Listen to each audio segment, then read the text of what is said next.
an Olympic rookie in his first Olympic Games ever in his country, Slovenia's first appearance as well. He put on a clinic.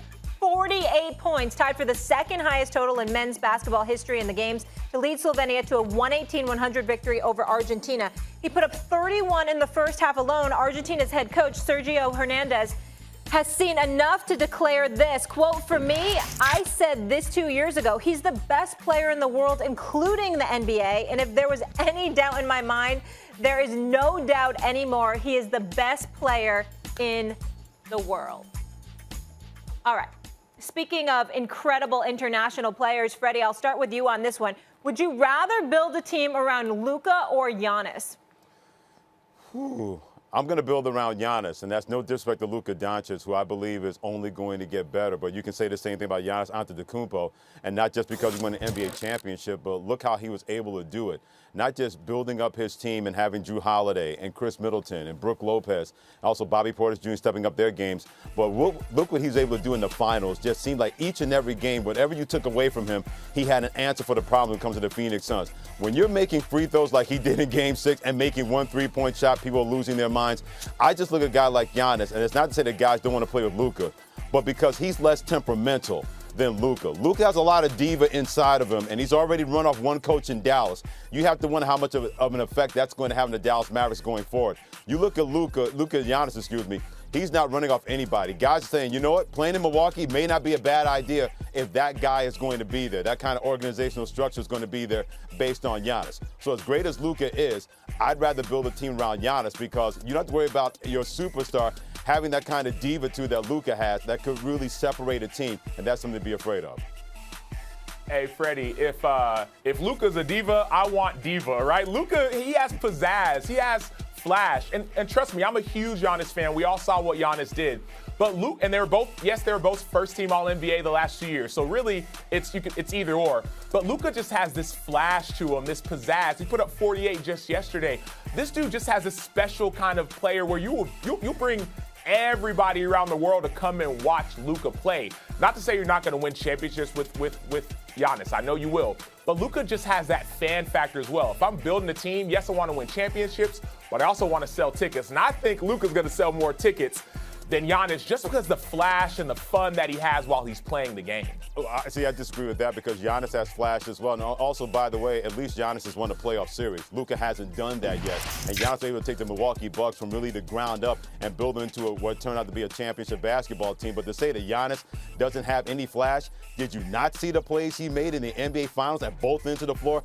Ask DeAndre Ayton about the flash of Giannis Antetokounmpo when he got stuffed on a dunk attempt in Game 3 that completely changed the series for the Milwaukee Bucks. Ask DeAndre Ayton of the Phoenix Suns how he got his soul taken away from him by Giannis Antetokounmpo, especially in Game 6. There's plenty of flash around when it comes to Giannis, and not for nothing. Giannis, after winning a championship, you go to Chick-fil-A and ask for a 50-piece, not 49, not 51, but a 50-piece, and the lady says, sure, no problem. That's pretty good flash for me from Giannis Antetokounmpo. His flash game may not be as noteworthy so far as Luka, but to say he doesn't have any flash, he has a lot more flash than I think anybody wants to give him credit for, especially going to make that comparison between Giannis on one side and Luka Doncic on the other side.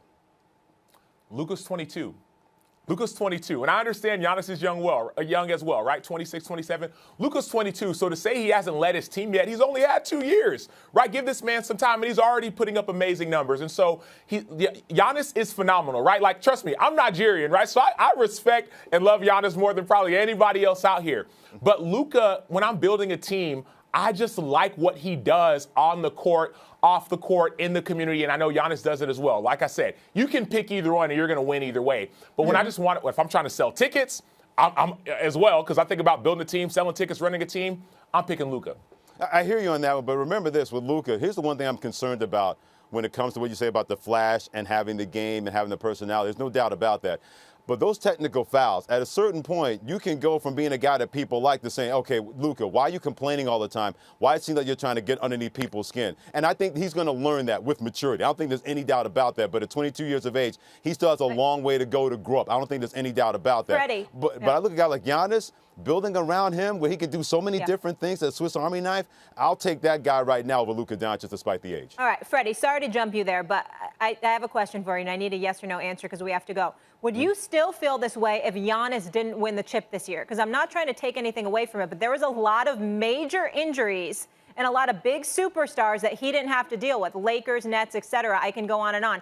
So if he had not won the chip, would you still be going with him over Luka? Yeah, I still would be going with him over Luka because for this reason. When he was out in Game 5 and Game 6, his team had his back. When he was injured against the Atlanta Hawks in the Game 5 and Game 6 Eastern Conference Finals, they say, hey, we got you, boss. We're going to take care of things.